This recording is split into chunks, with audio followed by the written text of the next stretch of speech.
ਸਤਿ ਸ਼੍ਰੀ ਅਕਾਲ। ਤੁਸੀਂ ਲੋਕਰਾਂ ਚੈਨਲ ਪੰਜਾਬੀ ਦੇਖ ਰਹੇ ਹੋ। ਮੈਂ ਤੁਹਾਡੇ ਨਾਲ ਸੁਖਵਿੰਦਰ ਸਿੰਘ। ਸ਼੍ਰੋਮਣੀ ਗੁਰਦੁਆਰਾ ਪ੍ਰਬੰਧਕ ਕਮੇਟੀ, ਜਿਹਨੂੰ ਸਿੱਖਾਂ ਦੀ ਸਿਰਮੌਰ ਸੰਸਥਾ ਕਿਹਾ ਜਾਂਦਾ ਹੈ, ਇੱਦਾਂ ਕਹਿ ਲਓ ਕਿ ਸੁਪਰੀਮ ਕੋਰਟ ਵੀ ਕਿਹਾ ਜਾਂਦਾ ਹੈ ਕਿ ਉੱਥੇ ਜਾ ਕੇ ਸਿੱਖ ਇੱਕ ਆਸ ਰੱਖਦੇ ਨੇ ਕਿ ਹਰ ਪਾਸੇ ਜਿਹੜੇ ਗੁਰਦੁਆਰੇ ਨੇ ਸਾਡੀਆਂ ਸੰਸਥਾਵਾਂ ਨੇ, ਸਾਡੇ ਧਾਰਮਿਕ ਮਸਲੇ ਨੇ, ਉੱਥੇ ਸ਼੍ਰੋਮਣੀ ਕਮੇਟੀ ਜਿਹੜੀ ਹੈ ਉਹ ਆਪਣੇ ਕੰਮ ਕਰੇਗੀ। ਪਰ ਸ਼੍ਰੋਮਣੀ ਕਮੇਟੀ ਪਿਛਲੇ ਕੁਝ ਸਮੇਂ ਤੋਂ ਜਾਂ ਕਹਿ ਲਓ ਕੁਝ ਦਹਾਕਿਆਂ ਤੋਂ ਜੋ ਕੁਝ ਸ਼੍ਰੋਮਣੀ ਕਮੇਟੀ 'ਚ ਬੀਤ ਰਿਹਾ, ਉਹਨੇ ਕਿਤੇ ਨਾ ਕਿਤੇ ਸ਼ਰਮਸਾਰ ਕੀਤਾ ਹੈ ਕਿ ਇਹ ਹੋ ਕੀ ਰਿਹਾ।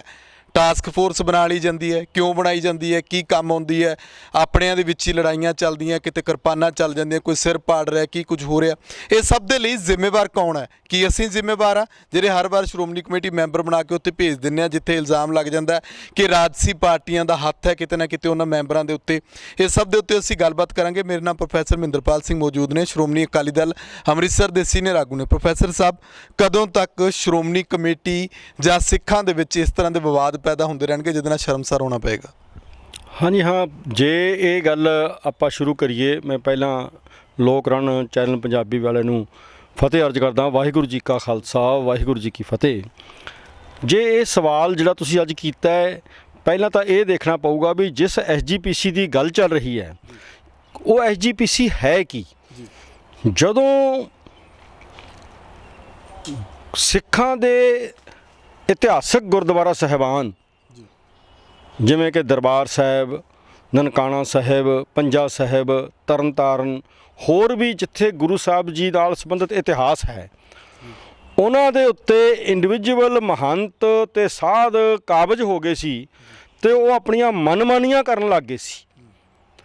ਤਾਂ ਉਸ ਵਕਤ ਇੱਕ ਸੰਘਰਸ਼ 'ਚੋਂ, ਖਾਸ ਕਰ ਨਨਕਾਣਾ ਸਾਹਿਬ 'ਚੋਂ ਮਹੰਤ ਨਰੈਣੂ ਨੂੰ ਭਜਾਉਣ ਤੋਂ ਬਾਅਦ ਜਿਹੜੇ ਹਾਲਾਤ ਪੈਦਾ ਹੋਏ, ਤਾਂ ਸਿੱਖਾਂ ਦੀ ਉਸ ਵਕਤ ਦੀ ਲੀਡਰਸ਼ਿਪ ਨੇ ਸੋਚਿਆ ਕਿ ਜੇਕਰ ਇੱਦਾਂ ਇੱਕ ਮਹੰਤ ਨੂੰ ਹਟਾਉਣ ਪਿੱਛੇ ਜਿਹੜੇ ਕਿ ਸਿੱਖ ਅਸੂਲ ਤੋਂ ਉਲਟ ਜਾ ਕੇ ਸੰਗਤਾਂ ਨੂੰ ਮਿਸਗਾਈਡ ਕਰਦੇ ਨੇ, ਤਾਂ ਸਾਨੂੰ ਸਿੱਖਾਂ ਨੂੰ ਤਾਂ ਸਾਰੀ ਕੌਮ ਨੂੰ ਮਰਨਾ ਪਏਗਾ। ਫਿਰ ਅਸੀਂ ਮਤਲਬ ਕਹਿਣ ਤੋਂ ਕੋਈ ਐਸੀ ਸੰਸਥਾ ਹੀ ਕਿਉਂ ਨਾ ਬਣਾ ਲਈਏ ਜਿਹੜਾ ਸਾਰੇ ਇਤਿਹਾਸਕ ਗੁਰਦੁਆਰਾ ਸਾਹਿਬ ਦਾ ਪ੍ਰਬੰਧ ਚਲਾਵੇ। ਸੋ 1925 ਦੇ ਵਿੱਚ ਇਹ ਸੰਸਥਾ ਸਿੱਖਾਂ ਨੇ ਅੰਗਰੇਜ਼ ਹਕੂਮਤ 'ਤੇ ਦਬਾਅ ਪਾ ਕੇ ਬਣਾਈ, ਜਿਹੜੀ ਕਿ ਇਤਿਹਾਸਕ ਗੁਰਦੁਆਰਾ ਸਾਹਿਬਾਨ ਦਾ ਪ੍ਰਬੰਧ ਕਰੇਗੀ। ਇੱਥੇ ਮੈਂ ਦੋ ਗੱਲਾਂ ਜ਼ਰੂਰ ਕਹਾਂਗਾ। ਉਸ ਵਕਤ ਜਿਹੜਾ SGPC ਦਾ ਦਾਇਰਾ ਸੀ ਉਹ ਉਰਲੇ ਪੰਜਾਬ, ਜਿੱਥੇ ਅਸੀਂ ਅੱਜ ਰਹਿੰਦੇ ਹਾਂ ਭਾਰਤ ਵਿੱਚ, ਅਤੇ ਪਰਲਾ ਪੰਜਾਬ ਜਿਹੜਾ ਮਤਲਬ ਕਿ ਅੱਜ ਪਾਕਿਸਤਾਨ 'ਚ ਹੈ, ਉਹਨਾਂ ਦੋਹਾਂ ਦੇ ਖਿੱਤੇ ਦੇ ਵਿੱਚੋਂ ਚੁਣ ਕੇ ਜਿਹੜੇ ਨੇ ਉਹ ਸਿੱਖ ਆਉਂਦੇ ਸੀ ਰਿਪਰੈਜ਼ੈਂਟੇਟਿਵ ਤੌਰ 'ਤੇ SGPC ਦੇ ਵਿੱਚ। ਦੂਜੀ ਮਹੱਤਵਪੂਰਨ ਗੱਲ ਇਹ ਹੈ ਕਿ ਜਦੋਂ SGPC 1925 ਦੇ ਵਿੱਚ ਇਲੈਕਸ਼ਨ ਰਾਹੀਂ ਬਣੀ ਹੈ, ਉਹਦੇ ਵਿੱਚ ਅੱਗੇ ਫਿਰ ਦੋ ਗੱਲਾਂ ਹੋਈਆਂ ਨੇ। ਉਸ ਵਕਤ ਏਸ਼ੀਆ ਖਿੱਤੇ ਦੇ ਵਿੱਚ, ਜਿਹਦੇ ਵਿੱਚ ਚੀਨ, ਜਾਪਾਨ, ਕੋਰੀਆ, ਅਫਗਾਨਿਸਤਾਨ ਸਾਰੇ ਆਉਂਦੇ ਨੇ, ਉਹਦੇ ਵਿੱਚ ਕੋਈ ਵੀ ਇਲੈਕਟਿਡ ਆਰਗੇਨਾਈਜੇਸ਼ਨ ਨਹੀਂ ਸੀ। ਸਭ ਤੋਂ ਪਹਿਲੀ ਸੰਸਥਾ ਜਿਹੜੀ ਇੱਥੇ ਚੁਣੀ ਗਈ ਹੈ ਇਸ ਖਿੱਤੇ ਦੇ ਵਿੱਚ, ਏਸ਼ੀਆ ਦੇ ਵਿੱਚ, ਉਹ ਸ਼੍ਰੋਮਣੀ ਗੁਰਦੁਆਰਾ ਪ੍ਰਬੰਧਕ ਕਮੇਟੀ ਹੈ। ਦੂਜੇ ਨੰਬਰ 'ਤੇ ਦੁਨੀਆ ਦੇ ਵਿੱਚ ਬੀਬੀਆਂ ਨੂੰ, ਇਸਤਰੀਆਂ ਨੂੰ ਅਧਿਕਾਰ ਮਿਲਿਆ ਵੋਟ ਦਾ 1944 'ਚ, ਪਰ ਸਿੱਖਾਂ ਨੇ ਉਹ ਅਧਿਕਾਰ 1925 'ਚ ਆਪਣੀਆਂ ਬੀਬੀਆਂ ਨੂੰ ਦੇਤਾ ਕਿ ਉਹ SGPC ਦੇ ਵਿੱਚ ਬਰਾਬਰ ਭਾਈਆਂ ਦੇ ਵੋਟ ਪਾ ਸਕਦੀਆਂ ਨੇ। ਇੰਨੀ ਮਹੱਤਵਪੂਰਨ ਸੰਸਥਾ ਦਾ ਅੱਜ ਜੋ ਹਾਲ ਅਸੀਂ ਦੇਖ ਰਹੇ ਹਾਂ ਪਿਛਲੇ ਕੋਈ 35 ਕੁ ਸਾਲ ਤੋਂ, ਉਹ ਧੜੇਬੰਦੀ ਅਤੇ ਮਫਾਦਵਾਦ ਅਤੇ ਦਲਾਲਬਾਜ਼ ਹੋਣ ਦਾ ਸਿੱਟਾ ਹੈ ਕਿ ਜਦੋਂ ਟੌਹੜਾ ਅਤੇ ਬਾਦਲ ਆਪਣੇ ਨਿੱਜ ਲਈ SGPC ਨੂੰ ਵਰਤਣ ਲੱਗ ਗਏ ਪੋਲੀਟੀਕਲੀ, ਉਹ ਤੋਂ ਬਾਅਦ ਆ ਬਖੇੜੇ ਵੱਧਦੇ ਗਏ ਅਤੇ ਆਖਰ ਅੱਜ ਅਸੀਂ ਉਹ ਦਿਨ ਦੇਖ ਰਹੇ ਹਾਂ ਜਦੋਂ ਗੁਰੂ ਗ੍ਰੰਥ ਸਾਹਿਬ ਜੀ, ਜਿਹਦੀ ਛਾਪਣ ਦੀ ਅਤੇ ਸੰਭਾਲਣ ਦੀ ਅਤੇ ਰੱਖਿਆ ਕਰਨ ਦੀ ਜ਼ਿੰਮੇਵਾਰੀ SGPC ਦੀ ਹੈ, ਉਹ ਵੀ ਇਹ ਨਹੀਂ ਦੱਸ ਸਕਦੇ ਕਿ 328 ਸਰੂਪ ਜਿਹੜੇ ਨੇ ਉਹ ਕਿੱਧਰ ਚਲੇ ਗਏ। ਜੇ SGPC ਨਹੀਂ ਦੱਸ ਸਕਦੀ, ਜਿਹਦੀ 1200 ਕਰੋੜ ਦਾ ਬਜਟ ਵੀ ਹੈ, ਹਰ ਸਾਧਨ ਉਹਨਾਂ ਕੋਲ ਹੈ, ਤਾਂ ਫਿਰ ਅਸੀਂ ਕਿਸ ਤੋਂ ਆਸ ਕਰੀਏ? ਪ੍ਰੋਫੈਸਰ ਸਾਹਿਬ, ਜੇ ਆਪਾਂ ਇੱਥੇ ਗੱਲ ਕਰੀਏ ਕਿ ਤੁਹਾਡੀ ਪਾਰਟੀ ਜਿਹੜੀ ਆ ਉਹ ਪਿਛਲੇ ਕਈ ਦਹਾਕਿਆਂ ਤੁਸੀਂ ਪੋਲੀਟੀਕਲੀ ਤੌਰ 'ਤੇ ਤਾਂ ਰਹੇ, ਪਰ ਸੱਤਾ ਦੇ ਵਿੱਚ ਵੀ ਤੁਸੀਂ ਆਪਣਾ ਸੰਸਦ ਮੈਂਬਰ ਮਾਨ ਸਾਹਿਬ ਬਣੇ ਰਹੇ, ਉਸ ਤੋਂ ਬਾਅਦ ਹੋਰ ਤੁਹਾਡੇ ਮੈਂਬਰ ਬਣਦੇ ਰਹੇ, ਐਮਐਲਏਸ ਬਣਦੇ ਰਹੇ, ਪਰ ਤੁਹਾਡੀ ਪਾਰਟੀ ਅੱਜ ਤੱਕ ਸ਼੍ਰੋਮਣੀ ਕਮੇਟੀ ਇੱਕ ਧਾਰਮਿਕ ਸੰਸਥਾ ਦੇ ਉੱਤੇ ਕਿਉਂ ਨਹੀਂ ਕਾਬਜ਼ ਹੋ ਸਕੀ? ਇਹੋ ਜਿਹੇ ਕਿਹੜੀਆਂ ਕਮਜ਼ੋਰੀਆਂ ਰਹਿ ਗਈਆਂ? ਲੋਕਾਂ 'ਚ ਕਮਜ਼ੋਰੀਆਂ ਸੀ ਜਾਂ ਸਿਆਸੀ ਤੌਰ ਤੇ ਕਿਤੇ ਗਲਤੀਆਂ ਹੋਈਆਂ ਇਹੋ ਜਿਹੀਆਂ?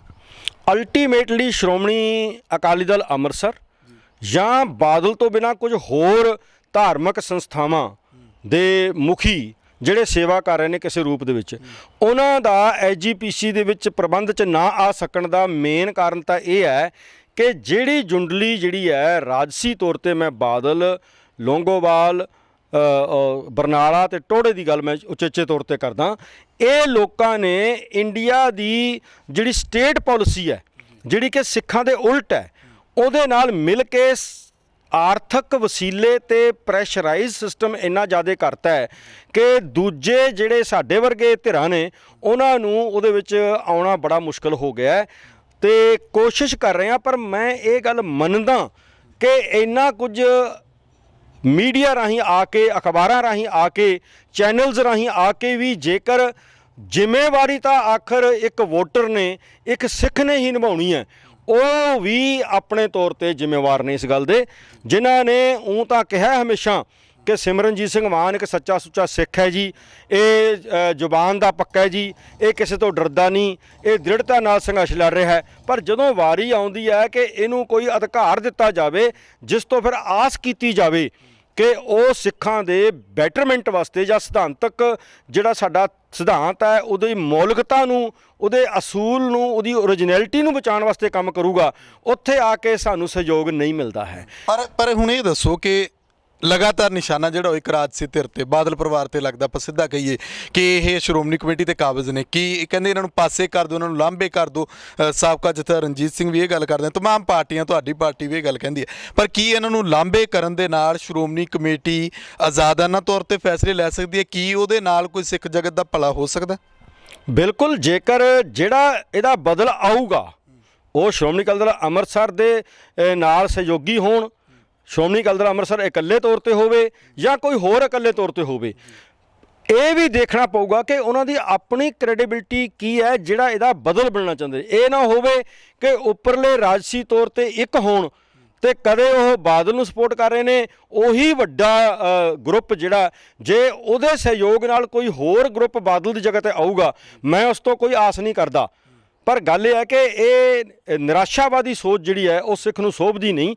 ਅਸੀਂ ਪਹਿਲਾਂ ਦੀ ਤਰ੍ਹਾਂ ਇਸ ਵਾਰ ਵੀ ਸੰਘਰਸ਼ ਕਰਾਂਗੇ, ਖਾਸ ਕਰਕੇ ਐਸਜੀਪੀਸੀ ਦੇ ਵਿੱਚ ਕਿਸ ਤਰੀਕੇ ਨਾਲ ਲੌਜੀਕਲੀ, ਸਿਰਫ ਦੋਸ਼ ਲਾਉਣ ਲਈ ਦੋਸ਼ ਨਹੀਂ, ਲੌਜੀਕਲੀ 1981 ਤੋਂ ਲੈ ਕੇ ਅੱਜ ਤੱਕ ਜੋ ਹੋਇਆ ਉਹਦੇ ਵਿੱਚ ਕਿਹਦੀ ਕਿੰਨੀ ਗਲਤੀ ਸੀ, ਇਹ ਅਸੀਂ ਸੰਗਤਾਂ ਦੇ ਸਾਹਮਣੇ ਇੱਕ ਇੱਕ ਕਰਕੇ ਆਪ ਜੀ ਰਾਹੀਂ, ਚੈਨਲਾਂ ਰਾਹੀਂ ਲੋਕਾਂ 'ਚ ਲੈ ਕੇ ਜਾਵਾਂਗੇ। ਸਾਡਾ ਕੰਮ ਗੁਰੂ ਨਾਨਕ ਦੀ ਸੋਚ ਤੇ ਚੱਲਣਾ ਹੈ। ਗੁਰੂ ਨਾਨਕ ਸਾਹਿਬ ਵੀ ਕਿਤੇ ਜਾ ਕੇ ਸਾਨੂੰ ਇਹ ਸਮਝਾਉਂਦੇ ਨੇ, ਮਨ ਜਾਣਤ ਸਭ ਬਾਤ, ਜਾਣਤ ਹੀ ਅਵਗੁਣ ਕਰੈ, ਕਾਹੇ ਕੀ ਕੁਸਲਾਤ, ਹਾਥ ਦੀਪ ਕੂਏ ਪਰ ਹੈ। ਜੇ ਹੱਥ 'ਚ ਦੀਵਾ ਅਸੀਂ ਦੇ ਸਕਦੇ ਹਾਂ, ਪਰ ਉਸ ਤੋਂ ਬਾਅਦ ਮਰਜ਼ੀ ਹਰ ਵੋਟਰ ਦੀ ਹੈ ਕਿ ਦੀਵਾ ਲੈ ਕੇ ਵੀ ਜੇ ਅੰਨਿਆਂ ਵਾਂਗ ਖੂਹ 'ਚ ਉਹਨੇ ਛਾਲ ਮਾਰਨੀ ਹੈ, ਹਨੇਰੇ 'ਚ ਛਾਲ ਮਾਰਨੀ ਹੈ, ਫਿਰ ਉਸ ਤੋਂ ਗੁਰੂ ਨਾਨਕ ਸਾਹਿਬ ਕਹਿੰਦੇ ਅਸੀਂ ਰੋਕ ਨਹੀਂ ਸਕਦੇ।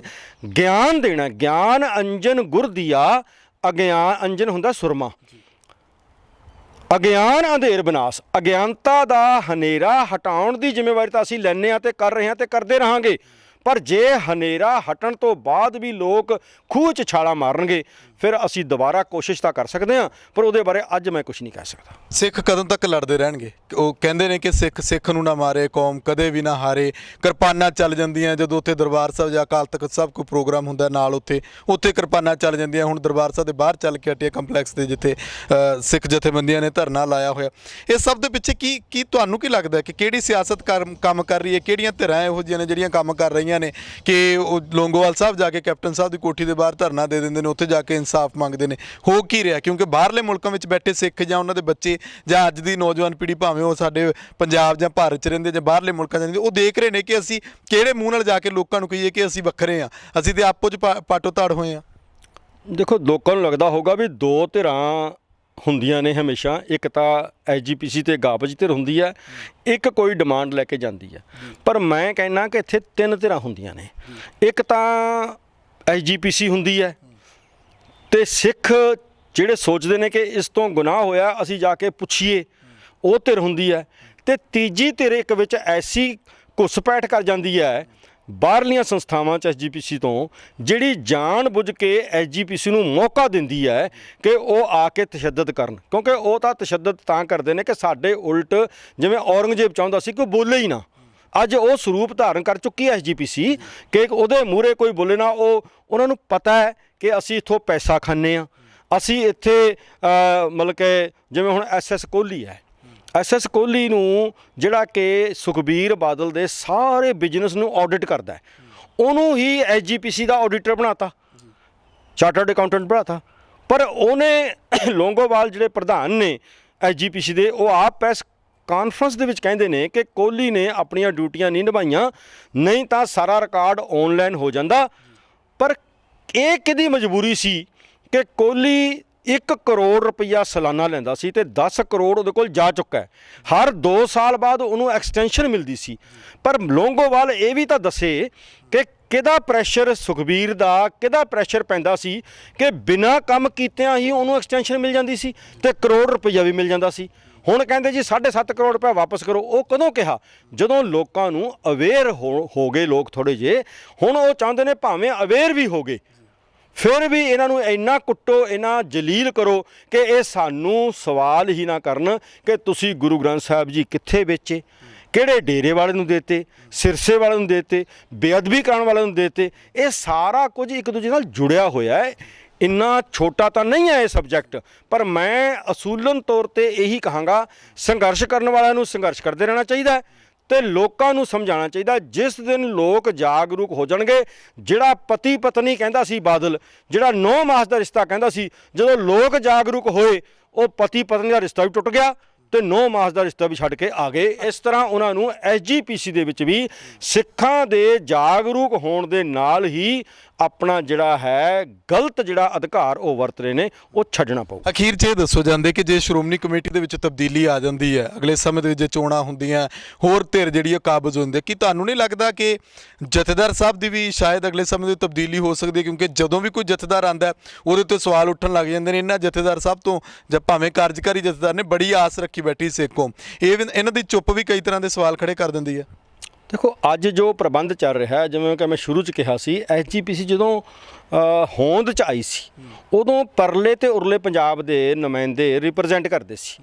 ਹੁਣ ਕੌਮ ਤਾਂ ਫੈਲ ਗਈ ਸਾਰੀ ਦੁਨੀਆ 'ਚ, ਜਥੇਦਾਰ ਕੌਮ ਦਾ ਹੈ ਤੇ ਦੂਜੇ ਲੋਕਾਂ ਨੂੰ ਆਪਣੇ ਅਧਿਕਾਰ ਵਰਤਣ ਦਾ ਕੋਈ ਅਧਿਕਾਰ ਹੀ ਨਹੀਂ ਹੈ ਕਿ ਉਹ ਆਪਣੇ ਵਿਊਜ਼ ਦੱਸਣ ਵੀ ਕੌਣ ਜਥੇਦਾਰ ਨਾ ਹੋਵੇ, ਕੌਣ ਹੋਵੇ, ਕਿਸ ਤਰ੍ਹਾਂ ਚੁਣਿਆ ਜਾਵੇ। ਹੁਣ ਪੋਪ ਵੀ ਚੁਣਿਆ ਜਾਂਦਾ, ਬੜੀਆਂ ਐਸੀਆਂ ਉਦਾਹਰਨਾਂ ਹੈਗੀਆਂ ਨੇ। ਸੋ ਇਹ ਗੱਲ ਦਾ ਜਵਾਬ ਮੈਂ ਇਹ ਦਿੰਦਾ ਕਿ ਐਸਜੀਪੀਸੀ ਵਿੱਚ ਆ ਮੌਜੂਦਾ 40 ਸਾਲ ਦਾ ਕਬਜ਼ਾ ਤੋੜਨ ਤੋਂ ਬਾਅਦ ਬਹੁਤ ਕੁਝ ਕਰਨ ਵਾਲਾ ਬਾਕੀ ਹੈ, ਸਿੱਖਾਂ ਦੀ ਰਾਏ ਲੈ ਕੇ, ਜਿਹਦੇ ਵਿੱਚ ਅਕਾਲ ਤਖਤ ਸਾਹਿਬ ਦੇ ਜਥੇਦਾਰ ਦੀ ਚੋਣ ਵੀ ਸ਼ਾਮਲ ਹੈ। ਜੀ ਸ਼ੁਕਰੀਆ, ਧੰਨਵਾਦ। ਸੋ ਸਾਡੇ ਨਾਲ ਮੌਜੂਦ ਸਨ ਅਕਾਲੀ ਦਲ ਅੰਮ੍ਰਿਤਸਰ ਦੇ ਸੀਨੀਅਰ ਆਗੂ ਪ੍ਰੋਫੈਸਰ ਮਹਿੰਦਰਪਾਲ ਸਿੰਘ, ਜਿਨ੍ਹਾਂ ਨੇ ਬੜੀ ਬੇਬਾਕੀ ਦੇ ਨਾਲ ਦੱਸਿਆ ਕਿ ਸ਼੍ਰੋਮਣੀ ਕਮੇਟੀ ਦੇ ਵਿੱਚ ਕਿੱਦਾਂ ਧਾਂਦਲੀਆਂ ਹੋ ਰਹੀਆਂ ਤੇ ਕਿਸ ਤਰੀਕੇ ਦੇ ਨਾਲ ਇਹਨੂੰ ਮੁਕਤ ਕਰਨ ਦੀ ਲੋੜ ਹੈ, ਆਜ਼ਾਦ ਕਰਨ ਦੀ ਲੋੜ ਹੈ, ਤਾਂ ਹੀ ਜਿਹੜੀ ਉਹ ਸਿੱਖਾਂ ਦੀ ਆਵਾਜ਼ ਪੂਰੇ ਮੁਲਕ ਦੇ ਵਿੱਚ, ਪੂਰੇ ਵਿਸ਼ਵ ਦੇ ਵਿੱਚ ਫੈਲੇਗੀ। ਤੁਹਾਡਾ ਇਸ ਬਾਰੇ ਕੀ ਕਹਿਣਾ? ਆਪਣੇ ਵਿਚਾਰ ਕਮੈਂਟ ਕਰਕੇ ਰੱਖਿਓ। ਮੈਨੂੰ ਸੁਖਵਿੰਦਰ ਸਿੰਘ ਨੂੰ ਇਜਾਜ਼ਤ ਦਿਓ। ਲੋਕ ਰਾਜ ਚੈਨਲ ਪੰਜਾਬੀ ਨੂੰ ਸਬਸਕ੍ਰਾਈਬ ਕਰੋ। ਧੰਨਵਾਦ।